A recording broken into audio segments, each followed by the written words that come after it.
Hi guys, and welcome now to my review for the Celest Wyvern Remaster. This is the latest version of the Wyvern, a long line of versions that have already existed, to be honest. But this latest version has perhaps been the one that departs the furthest from the previous other versions that existed. I've already done a video a couple of weeks ago where I talked about all of the other previous versions. I've got multiple models or multiple sets of these models, be it the original Wyvern, the Abyss, be it the Blue, be it the King. I've got multiple and I've measured them all, and trust me, especially with the Abyss and the original Wyvern, there's a huge difference in terms of the sound and more bass and this and that. And let me tell you one thing, I measured them all with the same tip, and they measured the same and they sounded the same, be it my 3 or 4 original Wyverns or my 2 or 3 black Abyss versions of the Wyvern. They sound the same, they graft the same. There is, in my opinion, no difference whatsoever. And if anybody does perceive that difference, I would go as far as saying that that difference is maybe more of a placebo difference than a real audible difference. With regards to the Blue and to the King, there is a little bit of a change in terms of the tuning, but a very, very minor change. I mean, especially with the King, and that change is that the pinna gain occurs slightly early. There's a little bit more energy slightly earlier, and maybe a little bit of a slight drop in the bass.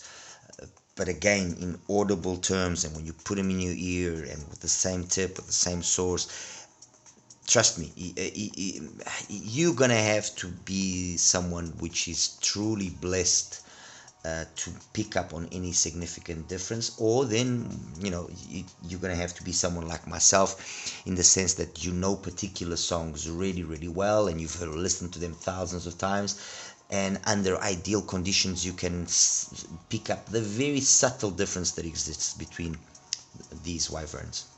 The reality is this: the Wyvern is probably one of the most well-tuned, let's call it budget, although we're talking about $30 here already, budget single DDs.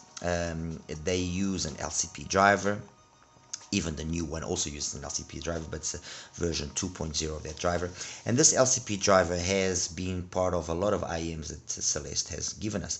So it's a good quality driver. Not only does it perform well in its single format, as you've seen here, but it also performs well when then coupled with BAs and so on, like in the case of the Ignite X and so on. Anyway, not wanting to bore you with unnecessary details, the reality is that the Wyvern had and has a tuning which is a very easy to listen tuning, and even the original Wyvern, to mind you, was actually created as an IM for gaming purposes. It's got a very nicely done bass which glides nicely and smoothly into the mids, so no bleed into the mids. It then picks up the pin again, peaks it close to 3 kilohertz, kind of plateaus between 3 and 4, but very smooth in the way it rises, and then dips. There's a nice dip there at 5, 6, 7K, which helps clean up some unnecessary energy that sometimes happens, and some people are sensitive to. And then there's a nice amount of detail past 10K, and that detail is very much matching what we find as well in the 300 to 1 kilohertz area, which is a way of maybe you seeing if an IM will sound the way you like, or according to what you probably prefer. Anyway, the reality is that the sound that the Wyvern gave us was a nice, clean, easy to listen sound, which was very versatile, could be used for gaming. It had fantastic vocals, very nice, and the price could be justified by the fact that it was a resin shell. It used an LCP driver, which was a nice driver, and the characteristics of that LCP driver are very evident in the sound as well. So it's a warmer tonality, a warmer sound, focusing on a nice bass, which is lush and warm, and a nice mids, which are also very equally lush and warm, with just the right amount of extension up top. In the King version, they've tried to give it a little bit more energy in those mids to upper mids treble area, and like I said, under very ideal conditions, I guess you can pick up on very slight differences, but nothing significant. Now enter the remaster, and the remaster, yes, the remaster is definitely different. It has a different tuning approach. Let me just quickly put here the graph so I can start talking to you.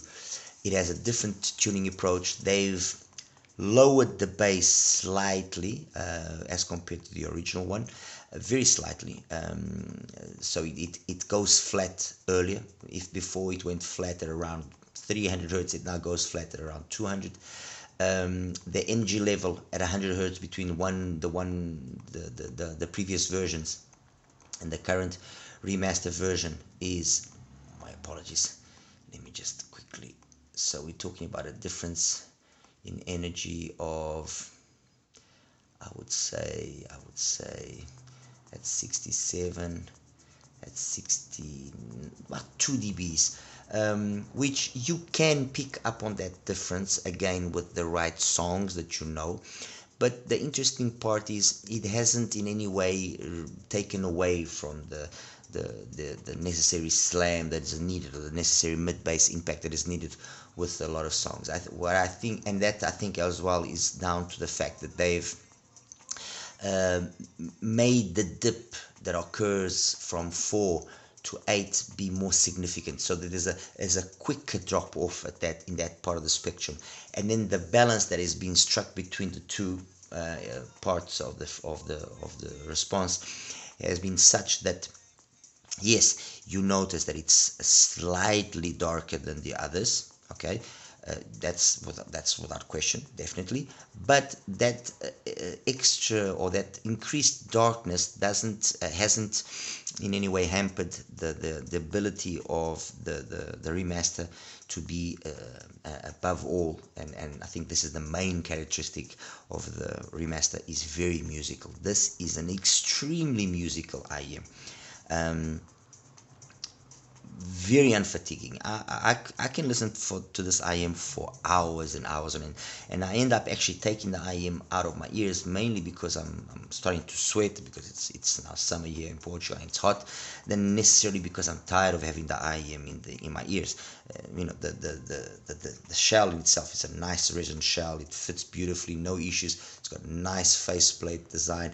They've always had this kind of dragon scale theme going on the Wyverns from the Abyss onwards, and that continues here. Actually, the remaster and the blue edition, if you look here side by side, they look very similar, very similar. There is a slight difference in the shell design, as you can also see here. Okay, while the Abyss, the blue, and the King kind of had the same shell, and even the original one. Okay, the remaster now has changed the shell slightly. And the other thing that I think has also been a reason for the change of the sound to exist is that it now has a metal nozzle, okay, as opposed to the actual shell body being the nozzle as it was in the previous versions. And much like, if you guys remember when I did the review for the Wyverns, and I had the Q1 Pro from EPZ there, and I said that the Q1 Pro's slight difference in the shell and the metal nozzle were the reason why it sounded ever so slightly different to the original Wyverns. I think the metal shell here is also doing exactly that. The fact that we have the metal shell here has enabled for the mids, upper mids, and treble, that although graphically they sound, or they are apparently subdued, they sound still detailed, because the metal of that nozzle is somehow adding resonances to the sound when it's produced, that just makes it sound very pleasant. I mean, honestly, I don't want to sound like I'm hyping the remaster, yeah, or anything of the sort. But the truth is exactly that. The remaster sounds very, very nice. It's been actually a very pleasant surprise. The remaster, and I would say that the Jade Dragon from 1 year, I think probably out of the IMs that I've listened recently, have been two of the IMs that have surprised me in a very positive manner, because although the basic formula has still been maintained, enough has been done for me to confidently say that there is an improvement, and that they justify themselves. And here the remaster definitely does justify itself over the previous versions of the 1 year. So if you do have the previous 1 year, the remaster will definitely make sense in buying, because it is a different sounding IM. It's not huge day and night differences, but they are the differences that exist are audible enough to be picked up quite easily, if you obviously listen to music, if you listen to things which, and this is by no means a criticism, everybody is entitled to listen to whatever they want to listen to, but if you listen to a lot of let's say music that has no, let's say, soul to it, so it's just basically a lot of boom boom boom, any IM can basically do the job. It's when you start listening to to proper music, proper vocals, stuff which has character, that you do notice an ability of an IM to actually be musical or not. And like I said earlier, the main thing here of the remaster, and I can take any EDM and plonk on it and it will play it well, and play it on and put that same song on the other ones, and you'll also say, oh, it plays well and about the same, but the main characteristic here of the remaster is that it's a very musical IEM.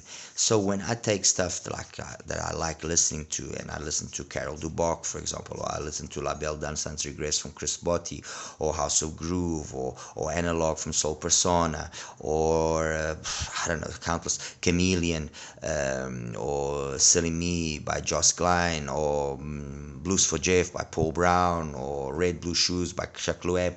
When I listen to that sort of music, so jazz, and so on the remaster, you can definitely see that it is a slight, there is a step above over the previous Wyverns. There is an improvement. It does that with just that little extra amount of class and of elegance and of maturity, which does justify itself. If on the other hand, like I just said, you are just going to be listening to just EDM and so on, then might as well then just stick with the originals, because you're not going to be able to pick up on the magic that the remaster is capable of giving us. Okay. Anyway, guys, let me just quickly show you the graphs and we'll wrap it up. Okay, so let's start here with the original graph of the Wyvern and the Wyvern Pro, which was the Wyvern which came in that off-white shell, and that silverish kind of faceplate, which was marketed as a gaming IM. And as you can see, nice gliding bass, no bleed that's significant or anything of the sort, peaks at around 2.5, kind of plateaus across, and then some information past 10K to provide that soundstage imaging and so on and so forth. The Abyss, exactly the same. I mean, it's not this minimal, and I mean, look, it's the same. Period. Okay, let's not go down that road. Let me take away that one. Let's put now the blue. Again, the same. So original, Abyss, and blue are the same, as you guys can see. Now let's leave here the Abyss and put the King. The King, a slight drop in the bass, which is almost unperceivable, and then a little bit of an increase there and there, kind of making that plateau a little bit bigger and just peaking it a little bit earlier. So instead of peaking at 2.7, peaks at maybe 2.45, something of the sort, and the rest is basically the same. So under the ideal conditions, yes, you can pick up a smidge more detail. Let me quickly just change the color of the Wyvern black, of the Abyss, sorry, to actually make it black. Okay, so we have the Abyss, the Wyvern King, and now I'm going to place the current version of the Wyvern, or well, the latest version of the Wyvern, the Remaster 18, and I'm going to put it in red. Okay, there we go. I think it's very much self-explanatory.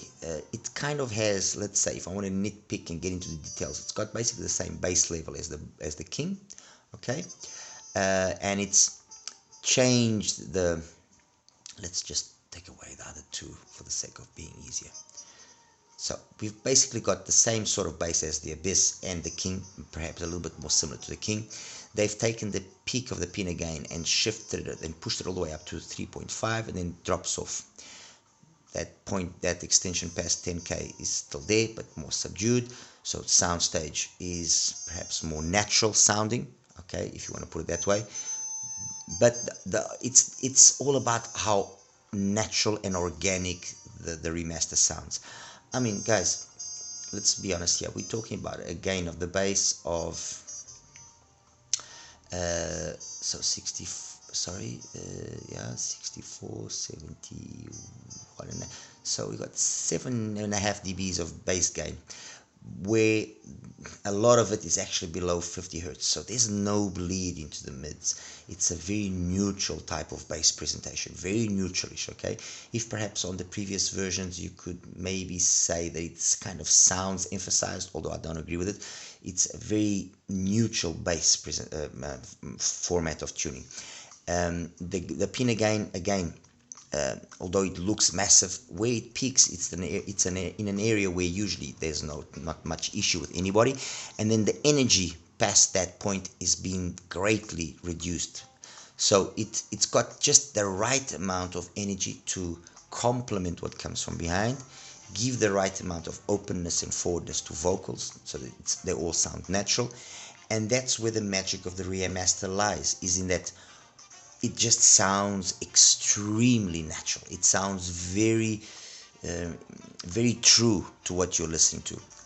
If, like I said, you are, wanting the ultimate in detail, maybe this is not the best IM. But trust me when I say that this is a really, really competent sounding IM. Anyway, guys, any questions you might have, please feel free to ask me, and I'll do my best to answer them. Okay, you take care now. Bye bye.